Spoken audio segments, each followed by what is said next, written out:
Beautiful surroundings. There, Darcy is there. We are near Solamballe, in between Karavanelle and bulath kohupitiya. It's about 8 kilometers from Karavanelle. Right? You get the nice scenery. You get the mountains.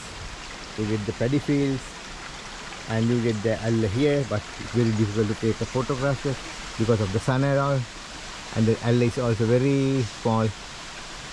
Be little bit of water.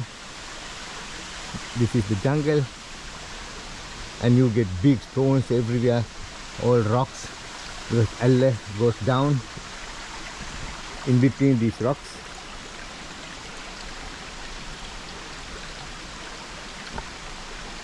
A beautiful surroundings, beautiful area. Come and see the beauty of Sri Lanka.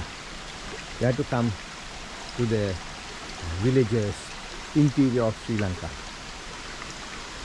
Yeah,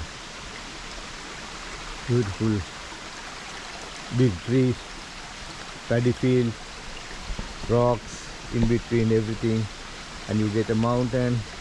Right, so come and see Sri Lanka. Travel with Darshi and Nupul. Today we are in between Tuanvalle, Karavanelle, bulath kohupitiya, that area. It's a beautiful area. It's about 50, more than 65-70 kilometers from Colombo. Okay, please subscribe our channel and help us to show you more and more of these. Thank you.